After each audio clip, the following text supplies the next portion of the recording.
O espetáculo marca a retomada aos palcos deste roteirista, escritor e ator, depois de um hiato de 4 anos, tempo em que esteve dedicado a projetos como o roteiro coassinado do longa Opaió 2, que estreia em novembro, e o primeiro livro, Trilogia da Chacina, lançado em 2022, além de outros trabalhos em teatro, cinema e TV.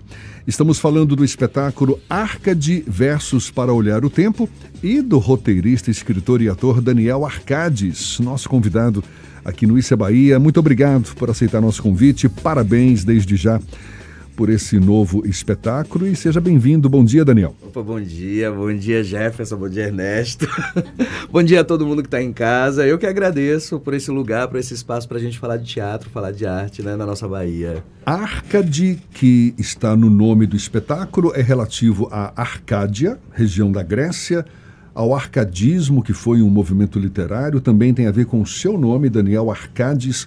O que você quis dizer exatamente com esse nome, Daniel? Então, na peça eu explico um pouco como esse nome chegou até mim, né? O meu nome artístico é Daniel Arcades, ele foi inventado na minha infância e cada vez mais eu vou entendendo esse processo. Então o espetáculo tem um caminho meio que autobiográfico também, que pensa um pouco e remete a esse lugar da poesia renascentista, né? Dessa poesia neoclássica que repensa esse lugar da nossa vida. E aí a gente faz meio que uma correlação com a lógica do tempo. Então, os poetas Árcades, eles estavam lá no século XVIII pensando o que era essa construção da cidade, o que era esse início de vida moderna, exacerbada. E aí eu trago para pensar o que seria esse neo-Árcade, né? Que pensa essa nossa vida ultra-digital, essa nossa vida ultra-corrida, essa nossa vida que um dia disseram que era do futuro e que chegou e que talvez não é tão legal assim como a gente pensou, né? E você incorpora esse personagem, esse cara que pensa exatamente esse futuro. Exato. Esse eu lírico, eu costumo dizer que é um misto entre o Daniel Arcades e o Daniel poeta na cena. A gente parte um pouco de alguns dados da minha história de vida, da minha biografia, para pensar esse sujeito que está enlouquecido com essa promessa de mundo, de que está tudo mais prático e de que ele se vê cada vez com menos tempo. E você optou por um espetáculo solo. É. Só você no palco, é mais fácil? Não. Eu venho, na pandemia, eu dirigi um espetáculo com 15 atores, que foi um musical chamado Now, junto com meu parceiro Thiago Romero. A gente veio de um espetáculo com uma equipe de mais de 50 pessoas, isso durante a pandemia. A gente começou um pouco antes, e isso meio que deixou a gente cheio, né? Cheio. E eu acho que depois disso precisava de um momento com poucas pessoas, de um momento de uma sala de ensaio, de um processo um pouco mais calmo. Então a opção por um solo, eu acho que parte um pouco desse equilíbrio que a nossa vida pede. De às vezes você está no meio de uma multidão, às vezes você precisa dizer, não, eu vou me recolher aqui. Então não foi tão difícil assim? Assim, eu nunca digo que é difícil, mas eu sempre digo que é trabalhoso. Eu acho que trabalhar com arte é trabalhoso. Desafiador, mas a produção e a compensação dá menos dor de cabeça. Exato. Isso conta um bocado. Agora, Daniel, o que tem de comum entre o que inquietava os poetas Árcades na época do arcadismo e o poeta Daniel Arcades hoje? Aí eu acho que a primeira coisa, é a nossa relação com esse mundo urbano. Eu acho que o Daniel, eu sou do interior da Bahia, eu sou de uma cidade chamada Alagoinhas, né, aqui do Agreste. Capital da cerveja. Exato, a atual capital da cerveja. Da Bahia, né? Não, eu sou de Alagoinhas, minha família é de uma cidade menor ainda, chamada Rio Real. Eu moro em Salvador há uns 10 anos e eu sinto muita necessidade de cada vez mais conversar sobre isso. Conversar sobre o lugar que a gente dá para o interior, sobre a imagem que a gente cria, né? O romantismo do que é a ideia de progresso da nossa vida. E aí o poeta Árcades discutia muito isso, né? Também tinha um cunho político muito forte, né? Os poetas Árcades brasileiros, eles trabalharam muito em cima da poesia, discutindo a Inconfidência, discutindo os processos de venda do ouro. E eu acho que isso tem muito a ver, não só com a poesia, mas com a dramaturgia que eu faço. Eu venho de teatro de grupo, né?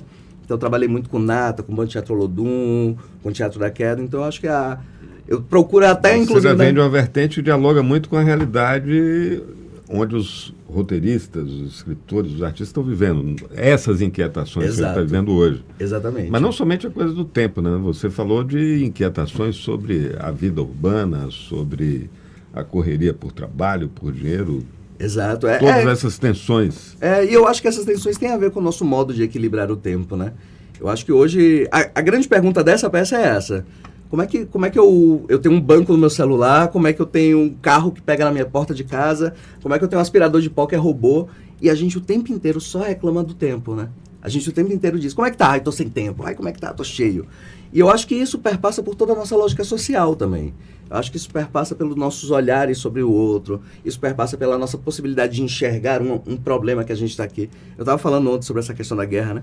Na minha cabeça, hoje o mundo teria que parar para dizer, vamos resolver esse problema. Mas parece que a vida anda tão louca que a gente não consegue parar para dizer, vamos resolver esses problemas, né? Você tá falando na guerra há 2 tempo. anos aí já virou um lugar comum. A gente nem tem mais guerra da Ucrânia, quase não aparece. Nossa, né? É muito loucura. surreal isso. Você está falando do tempo, me lembro quando essas novas tecnologias começaram a surgir, que elas nos foram apresentadas como uma ferramenta para você exatamente poder trabalhar melhor a questão do tempo. Exato. Não é verdade? Agora você pode assistir o seu telejornal na Trabalhar hora que você menos, quiser. Trabalhar menos. Só que não é o que está acontecendo, não é? Não. A gente está meio que...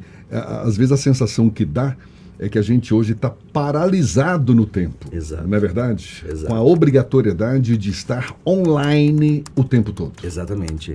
A gente perdeu um pouco essa possibilidade de entender o que é estar só. Né? Essa questão de...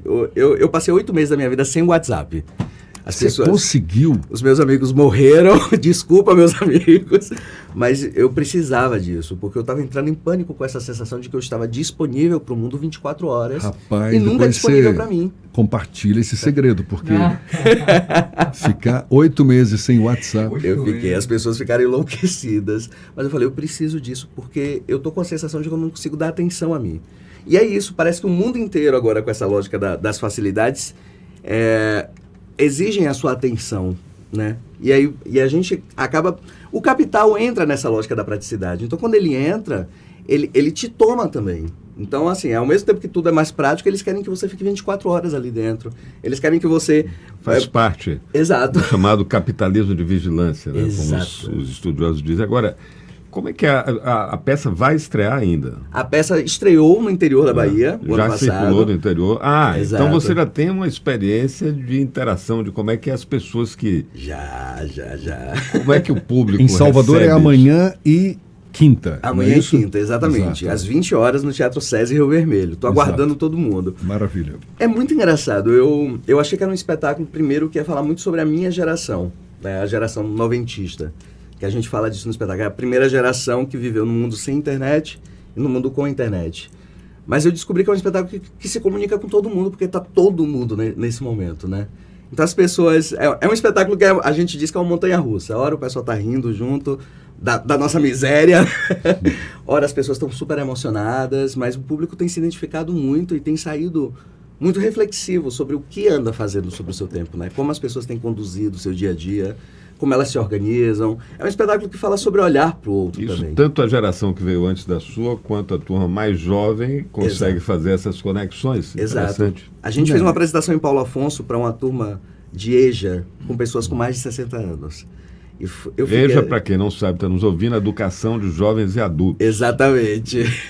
Então, a turma mais velha que estava estudando, e eu fiquei muito receoso, né? Eu falei, nossa, eu acho que eles não vão saber exatamente das referências, tudo. Mas o espetáculo tocou elas, porque era uma turma majoritariamente de mulheres, de uma forma tão profunda que eu acho que foi a apresentação mais especial que eu tive do Arcade. A gente fez 12 apresentações até agora. Eu acho que tem a ver com o humano na contemporaneidade. Então eu sinto que cada vez mais... Considerando que você é o autor, e o ator e o roteirista e também o diretor, essa interação com o público te faz mudar alguma coisa do roteiro, ou você vai mais fielmente seguindo o roteiro? A gente procura ser fiel. Eu não sou o diretor desse espetáculo, é o Thiago Romero. Não. Desse não. O Thiago, seu parceiro. É, o Thiago Romero. O Thiago Romero, ele é o diretor. E foi muito engraçado, porque eu escrevi os textos, montei algumas cenas, e eu falei, Thiago, eu não consigo montar essa dramaturgia, porque tá falando muito de mim. E o Thiago organizou essa dramaturgia, né? A gente procura não mudar tanto, porque é um espetáculo, a gente, óbvio, é um trabalho técnico também, né? A gente procura, nos momentos de interação, a gente tem espaços para algumas mudanças.